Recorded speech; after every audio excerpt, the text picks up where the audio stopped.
The small apartment smelled faintly of engine oil and coffee. Elias Danner, 34, came home at 6:15 a.m. every morning, his hands still bearing the dark smudges from night work at the hangar. His boots were always off before the first creak of the hallway floor, careful not to wake Nina, who usually had her design models strewn across the dining table and 2 alarms set for 9 a.m. Elias had been working double shifts for 4 straight years. He'd turned down a rare promotion that would have required moving out of state, choosing instead to stay in Northbridge so Nina could attend Northbridge Institute of Design and Engineering, a top-tier architecture program. "You're going to build the kind of things I've only fixed," he once told her, kissing the top of her head as she fell asleep mid-sketch. He didn't mind the exhaustion. Not when he saw her presentations. Not when she received quiet praise from professors like Dr. Malcolm Greer, one of the Institute's most celebrated and demanding architects. Elias even joked once, "If your name ends up on a skyscraper, just give me credit for making the coffee runs." They lived simply. Their joint savings account, funded mostly by Elias's overtime bonuses, paid for her tuition, digital equipment, 3D printers, and flights to summer workshops. He never questioned the expenses. To him, they were investments in their shared future. On weekends, when they weren't too tired, they would take walks near the harbor. She would point to oddly shaped buildings and critique their geometry. He would listen, smile, and nod, a man who understood machines, now learning to understand form, light, and balance. He loved that she thought differently. It reminded him of why he fell for her in the first place. But over time, things began to shift. Subtle changes. Nina stayed at the studio later than before. At first, it made sense. Senior design projects, competition entries, team collaborations. Elias supported it. He brought her late dinners, even if she wasn't there to eat them. Sometimes, her phone would buzz with messages from MG or Studio 5. Elias assumed they were group chats or professors. She became more withdrawn, less interested in the mundane details of his job or the daily grind he endured. She used phrases like, "I can't explain this kind of pressure," or, "You wouldn't understand how demanding it is to be creative all the time." Elias took it in stride. He believed in giving her space. He believed in her. One night, after a 12-hour shift, Elias came home early. The apartment was empty, though Nina's bag was still there. Her tablet lay on the counter, screen aglow. A message flashed briefly. "Rome is still on, right? Just us. MG." Elias frowned. He dismissed it as a class trip, until the next message came in. "He doesn't suspect, right? I can book the suite." His heart didn't break then. It froze. Not fully understanding what he'd just seen, Elias put the tablet down gently and walked to the sink, his hands still coated in grease from repairing a fuel manifold. He scrubbed them slowly, watching the black smear fade under the stream of water. The apartment was quiet. Nina would be back soon. That night, he didn't sleep. Nina came home just after midnight, cheeks flushed, carrying a rolled-up blueprint and a box of pastries from Greer's favorite downtown bakery. She kissed Elias on the cheek without meeting his eyes. "Sorry. Late crit session," she mumbled. "Greer pushed us past 10. Elias nodded. "Long day at the hangar. You eat." She shook her head.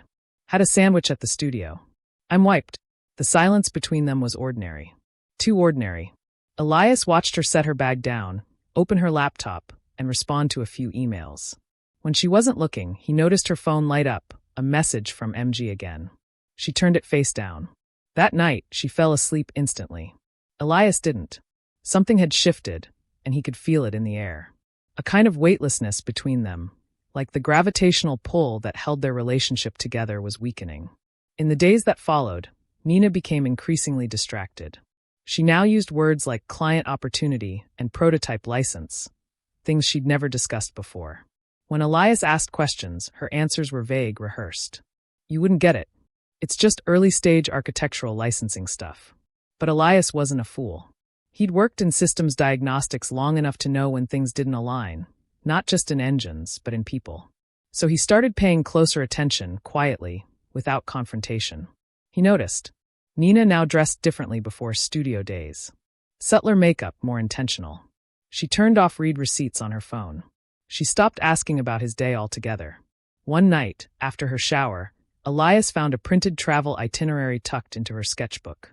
It listed a one-way flight to Rome in 3 months, under a group reservation name, Greer and Company.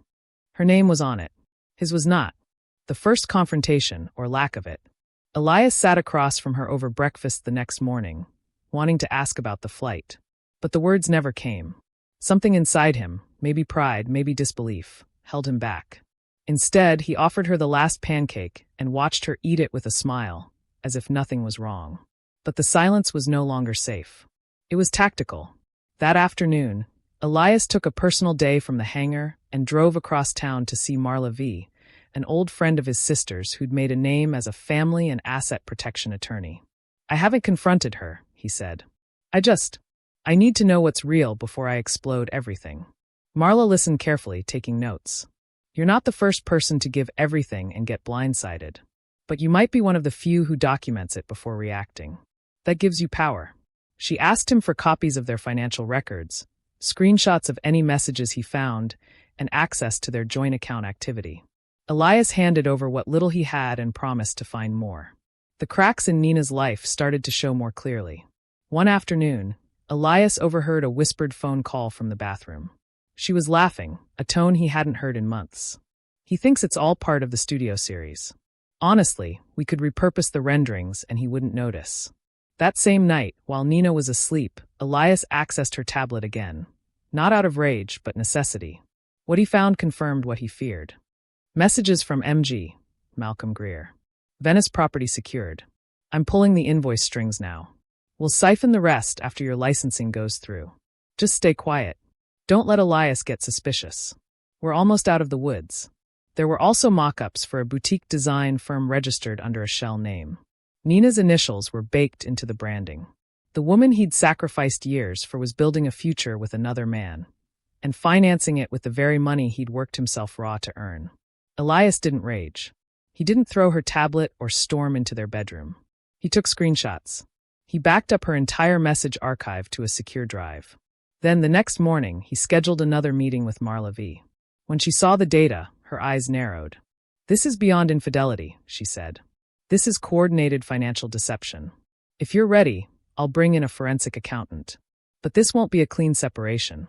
She'll come for what's yours if she thinks you know nothing." Elias simply nodded. "Then let's make sure she keeps thinking that, for now." And so began the investigation, and with it, the next phase. 2 weeks passed. Nina remained blissfully unaware. Her attention was fixed on the future she was building with Malcolm Greer, a future Elias was never supposed to see.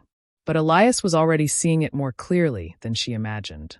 Each night, after finishing another grueling shift at the hangar, Elias sat at the kitchen table with a laptop, notepad, and a growing folder of digital backups. He labeled everything: messages, emails, bank statements, travel records, and one particularly damning voice note of Malcolm saying, "Once her license is finalized, we move the Rome fund out of the country. He'll never trace it." Elias didn't yell, didn't tip his hand. He kept making her coffee in the morning, kissed her on the temple, wished her luck on presentations he knew were really firm pitches and client dinners. And she, growing increasingly bold, seemed more distant, more entitled, more certain that Elias would never see it coming. But he had seen it, and now he was preparing to make her see what he saw. The second meeting with Marla V. Elias sat across from Marla V again in her modest office, a weathered duffel bag at his feet, filled with drives and printouts. "I have everything you asked for," he said, voice low but steady. "And more." Marla raised an eyebrow. "Did she suspect anything?" "No. She thinks I'm too tired to think, too quiet to ask, and too loyal to leave." Marla reviewed the documents carefully. The pattern was unmistakable. Nina had been systematically moving funds from their joint account into a newly registered architectural firm under a shell LLC, co-owned with Malcolm Greer. They had masked the transactions under portfolio project expenses, with some redirected through an Italian holding account. "This is textbook financial betrayal," Marla said. "She's been using your earnings to co-found a company with her affair partner. That's marital theft, fraud, and, depending on the contracts Greer's used, possibly academic misconduct as well." Elias leaned forward. "Can you prove it in court?" "With what you've given me," Marla said, "we don't just have a case. We have leverage." Marla brought in a digital forensics specialist who quickly mirrored Nina's cloud backups and pulled up emails she thought were deleted. Among them were early blueprints of her firm's branding, an NDA between her and Greer, and a proposed licensing deal using university property, a major violation. More shocking, Greer had used Northbridge Institute's internal grants to fund a research trip to Venice, really a scouting mission for office space. You don't just have a cheating spouse, the forensic tech told Elias. You've got a potential scandal involving a tenured professor and misused academic resources. That's going to ripple way beyond your marriage. Marla smiled. Now we talk strategy. They devised a plan. Elias would file for divorce quietly, citing irreconcilable differences, while keeping Nina unaware of the mounting evidence. Marla would subpoena university records, Greer's travel reports, and Nina's business filings under the radar. Meanwhile, Elias played the role of tired, disengaged husband to perfection, absent-minded, too busy to check finances, just glad Nina was chasing her dreams. She took the bait. One night, she even joked over dinner. You should have gone into art. You're good at pretending. Elias didn't smile. He just raised his glass and said, to whatever's coming next. Then came the final piece, a voicemail left by mistake. Nina's phone had dialed Elias after she tossed it into her bag during a lunch with Greer. Once the licensing is transferred, I'll cut him clean.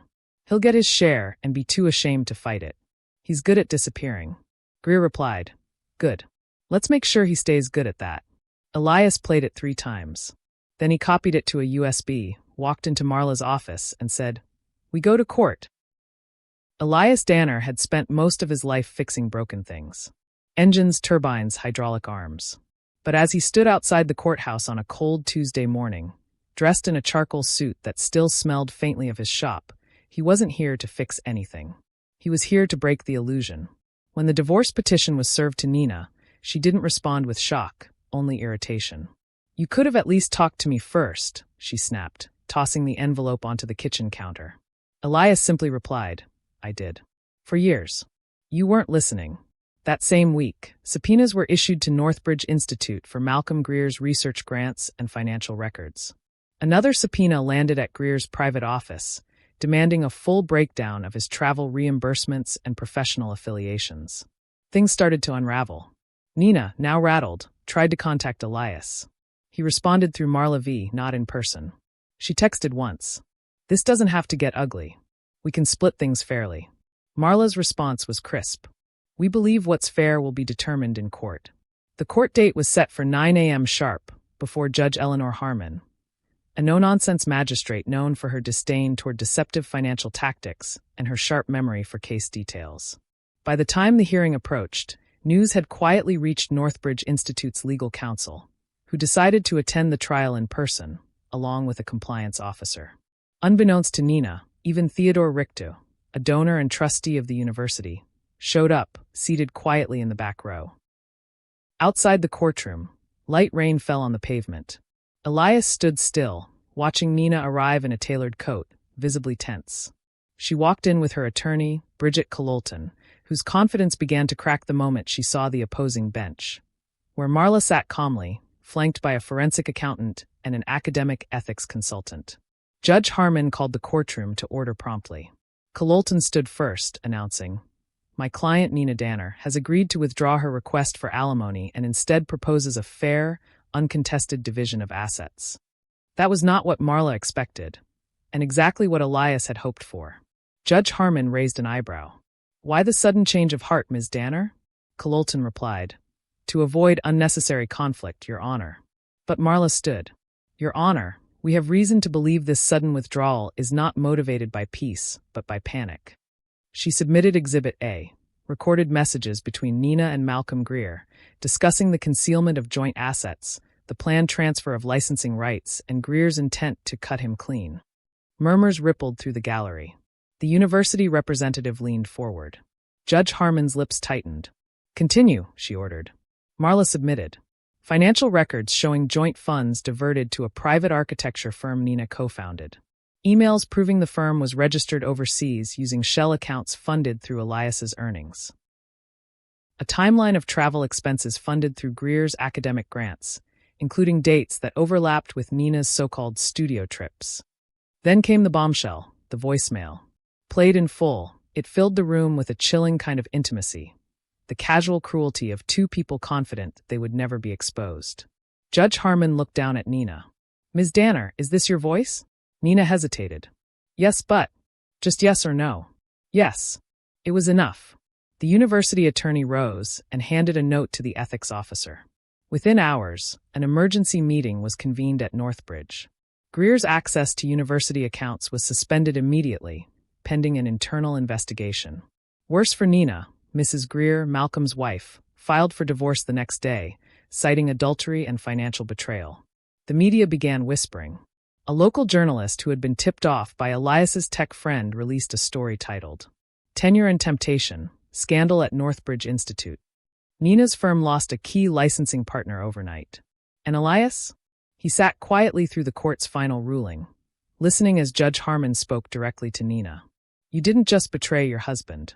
You stole from the life you two were supposed to build together. The court finds your conduct deceitful and intentionally harmful. All claims against Mr. Danner are denied. The divorce was finalized with the following terms. Elias retained full rights to the marital savings and their condo. All business assets registered during the marriage were to be reviewed for potential fraud. No alimony was awarded. Nina agreed to withdraw all financial claims with prejudice. She tried to speak with Elias afterward in the hallway. One last chance to spin it, soften it, explain it away. But he simply walked past her and into the rain. The court ruling hadn't brought joy. Not even relief. Just stillness, the way the air feels just after a storm, when everything is soaked but silent. Elias Danner stepped out of the courthouse with no one waiting for him. No cameras. No lawyers. Just the cold rain pattering gently against his shoulders and the distant sound of tires and puddles. He walked 3 blocks without speaking, then ducked into Danner's Auto and Precision, the garage he'd spent 15 years helping build. His foreman, Caleb, looked up from a crankshaft and nodded quietly. That was all. Elias didn't need celebration. He needed tools. Something to fix. Something real. For Nina, the fall was immediate and sharp. Her boutique firm, once planned as a sleek launchpad into European design circles, collapsed within 2 weeks. A partner pulled out after the university revoked pending licensing rights. The remainder of the firm was flagged for financial review by the IRS. Northbridge Institute placed Malcolm Greer on indefinite administrative leave, pending investigation into grant misuse, academic misconduct, and professional ethics violations. A formal hearing was announced for the summer session. His wife, Marianne Greer, moved out with their children, taking her family's legal team with her. Rumors swirled on campus. A tenured professor caught embezzling and cheating, his reputation disintegrating in real time. Nina tried to pivot. She posted once on social media. Sometimes the system fails strong women chasing change. I'm not done yet. The comments were turned off. Her design circles stayed silent. A major sponsor withdrew from an architectural symposium where she was scheduled to speak. By the end of the month, her name had quietly disappeared from the speaker list. Elias never gloated. He never posted, never gave an interview. When the local paper reached out for comment, he simply said, "What happened was personal. I wish everyone involved clarity. I'm moving forward." But moving forward didn't mean forgetting. It meant reorienting. Marla V helped him secure what remained of the joint assets. A forensic review cleared Elias of any knowledge or involvement in Nina's misuse of funds, and several of his former co-workers, upon hearing the full story, pooled together to offer investment. Caleb suggested it first. You ever think about opening your own logistics shop? You've got the brain for systems, not just repairs. Elias paused, then smiled just a little. 6 months later, in a modest warehouse on the edge of the city, Mercer Logistics was born, named in honor of Elias's grandfather, who taught him about machines before he could walk. The company didn't launch with noise or spectacle. Just a clean logo, a promise of precision, and a handful of clients who trusted Elias more than fancy branding.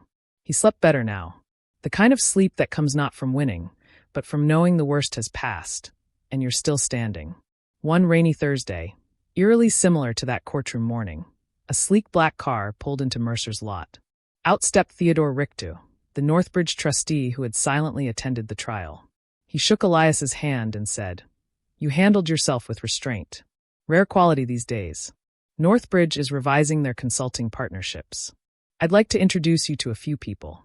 Elias blinked. "You're serious?" Richtu smiled. "You've rebuilt something honest. That matters more than a dozen awards in marble lobbies." It wasn't a fairy tale, but it was a chance. Weeks later, Elias received an email from Nina. No subject line. Just one sentence. Was it all fake to you? He didn't reply. He archived the message, closed his inbox, and returned to work. He didn't need to erase her memory. He just didn't have space for it anymore. The past was glass. It had shattered. Now he was building with steel. There were no fireworks. No viral headlines. Just quiet mornings, balanced books, and the scent of machine oil and fresh rain. Elias Danner had spent years bracing for collapse. Now, for the first time in a decade, he was building not to survive, but to live. Mercer Logistics had grown slowly but steadily. Not into a corporate giant, but a respected name among local engineering firms, environmental transport networks, and veteran-led contracting groups. Clients appreciated Elias's no-nonsense ethics and mechanical precision. He became known for showing up early, listening well, and keeping his word, rare currency in a post-scandal economy. The name Elias Danner stopped appearing in gossip columns and court transcripts. Instead, it showed up in procurement rosters, vendor partnerships, and job referrals. His LinkedIn profile didn't boast. It didn't need to. He was becoming a foundation, one quietly, methodically laid, beneath the chaos that had once consumed him. Healing came in pieces. A long drive with the windows down. Coffee brewed in silence. The sound of a socket wrench clicking into place. Evenings when Caleb's daughter, Maisie, dropped by with a box of cookies and asked if Elias had any broken robots to fix. He started running again. Not to escape anything, just to feel his lungs work. His therapist, a soft-spoken man named Harold Keene, asked during their third session, "What do you want your life to feel like 5 years from now?" Elias answered without pause, steady. That became the goal. Not happiness. Not victory. Just steadiness. One morning, Elias received a call from Theodore Richter's assistant. A mid-sized firm tied to urban infrastructure development wanted to subcontract logistics coordination, and Richter had recommended Mercer. "We'll need your expertise on sustainable supply chains, low-waste shipping, and energy grid compliance," the rep said. Elias asked for 2 days to consider it. He spent those days walking the warehouse floor, sitting with his team, thinking not about profits, but about whether the challenge felt true to what he was rebuilding. Then he said yes, on one condition. Mercer Logistics would remain employee first, not absorbed by any parent firm. If they wanted Elias, they had to accept his code. They agreed. Nina Danner's name surfaced only faintly now, in whispers of closed design firms and half-started projects. Her brief tenure as a creative consultant for an overseas firm fizzled. She relocated to a smaller city. Her presence in Elias's world was now reduced to nothing but a shadow. Once, while walking home from a client meeting, Elias passed an art exhibit downtown featuring glass sculptures. One piece caught his eye, fractured, sharp-edged, and lit from within. He didn't stop long, but he lingered just enough to read the placard. Reassembled, beauty in the broken. And then he walked on. Months later, Marla V invited Elias for lunch. Not for legal matters, but for something personal. "I wanted to say something," she told him, sipping her iced tea. "I've worked with a lot of people in ruins. Most want revenge. You wanted clarity. That's rare." Elias nodded. "Revenge isn't architecture. You don't build anything with it." She smiled. "So what are you building now?" He thought for a moment. "A map," he said. "For people like me who think they're lost but aren't." Marla raised her glass. "To maps. And men who read them right." By the end of the year, Mercer Logistics sponsored a mentorship program for vocational youth, especially those recovering from hardship, divorce, incarceration, poverty. Elias mentored 2 students directly. He taught them torque measurements, calibration, and the art of fixing what's been mistreated. When asked during an industry event what made his company different, Elias replied, "We don't just move parts. We give broken things purpose again." He wasn't talking about machines. He never had been. In the final scene, Elias walks through the warehouse after hours. Light flooding in through tall windows, tools hanging neatly, the smell of rain mixing with oil. He turns off the last light, steps out into the cooling evening, and locks the door behind him.